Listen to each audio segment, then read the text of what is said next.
Welcome to Say There's Ability, a podcast to educate and inform you about disability employment issues.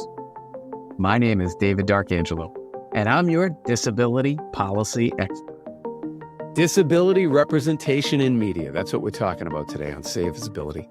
Great to be back with you, David D'Arcangelo, for another episode. And, maybe it's motivated by, I just got back from LA, my niece's wedding, epic affair. Congratulations, Olivia and Max. It was great. So I was in Hollywood, though, when we were at the Paramore Estate, beautiful place. And as I was talking with some people in the entertainment industry, I said, what better topic today than to talk about disability representation in media? So that's what we're talking about. And, I was reflecting back, like growing up, I rarely saw people on TV that were legally blind. Matter of fact, I was thinking, was there ever anybody depicted as legally blind? Like there were even very few fully blind people, but it wasn't really like the representation. And so I started, I've known this all along from being on the various task force that I've been on and things like that. So I started looking for data, and there's some updated data that we'll reference here, but it really isn't representative. People with disabilities are not fully representative of in media as society, right? And so we've talked about it many times before. So depending upon which definition of disability you're going to use, is it 8%? Is it the 12%? Is it the 25%? Whatever case may be, there's not that many people represented in media, in movies and films and pop culture and TV shows, the whole thing, that are people with disabilities. So that's what we're talking about today. So, it doesn't feel right. And I think it's gotten better, but we still have a ways to go. And so there is a reality here. And USC, the University of Southern California, their Annenberg School, they had an inclusion initiative. And what they did was they analyzed 100 films that came out in Hollywood in 2022.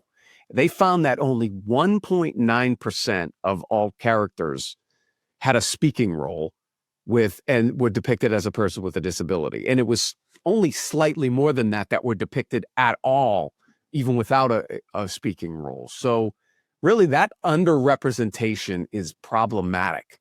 And we've got to do something about it. Like first we've got to understand it, and then we got to address it. So, while I think it's gotten somewhat better, unfortunately, there are a lot of stereotypes and tropes out there that remain. And, we've got to watch for that. And so there's a couple of different terms here I'd ask you to consider. The first one, like in the disability community, and this was articulated well. I saw a TED Talk from this lady, Stella Young, who's like a disability advocate. And she calls it inspiration porn. And that's kind of like a term that's used generally among disability advocate communities.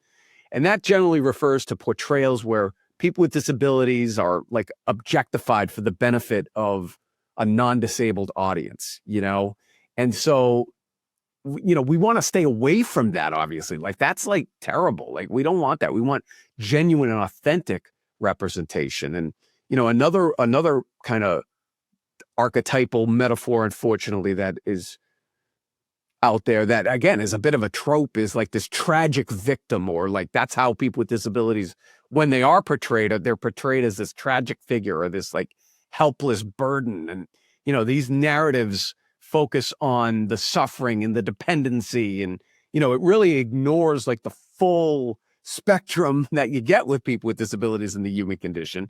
And that's not accurate. It's not authentic representation. We don't want to do that.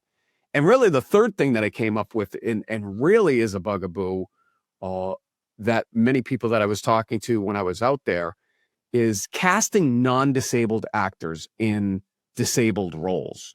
It's kind of like adding insult to injury, because we know now like that there's so many quality actors that are people with disabilities that could take those roles. And it's like when you take somebody who doesn't have that real lived experience, you're asking them to do it. I mean, like if it happened every so often, fine. But it's when that practice, which is known as like cripping up, by the way, when that is prevalent, that's a problem. And we don't want that. Okay. So Like, we got to figure out ways to be able to problem solve and get around that and really improve the representation for these disabled actors and actresses and talent that is out there. Okay. So, there are some positive things. Us here at Save Visibility, we like to be positive. So, but there is some good, authentic casting going on. We just saw something in the Wicked film. I have her name written out here. It's Nessa Rose. I hadn't heard of her before, but I went and checked it out. And so, like, that's authentic representation there. That's like a good example. Okay. So I do think the efforts are improving out there. We still have a ways to go.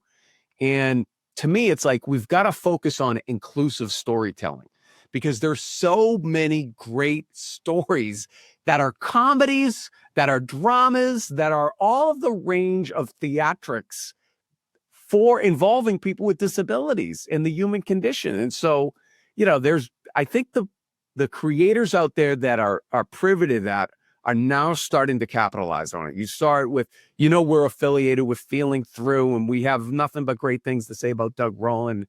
That was nominated for an Oscar, and then later Coda was nominated. Those are great examples of inclusive storytelling right there. Those are kind of like best practices, if you will. So that's where we want to go, not unfortunately where historical many of the stereotypes were. There are some exceptions, but again, we're positive here. We want to focus on the positive things. So I guess the ask here is like the role of disabled creators and participants in the entertainment industry is we want authentic representation.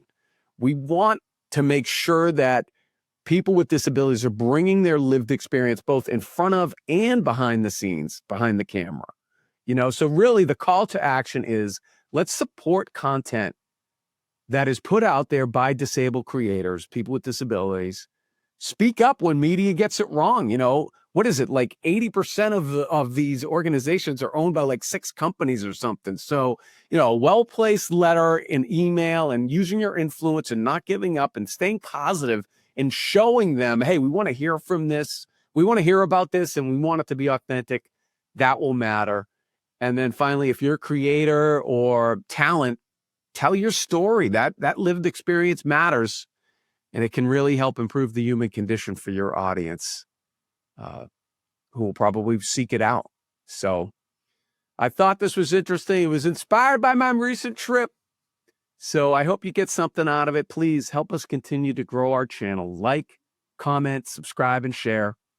Comment. We want to hear from you. I hope you like this episode. It's David Darkangelo, another episode of Save Visibility, and I hope you have a great day. For more information about disability employment issues, please visit our website, disabilityemploymentsolutions.com. The Save As Ability podcast is available on Apple Podcasts, Spotify, our YouTube channel at Disability Policy Expert, or wherever you stream your podcasts. Subscribe, stream, rate, and review our shows. Your ratings and reviews help our show reach new audiences. Produced by Pod Pro Entertainment. Save As Ability lives within a network of podcasts located at podproentertainment.com. #TheNewRadio. Again, my name is David Darkangelo, and I'm your disability policy expert.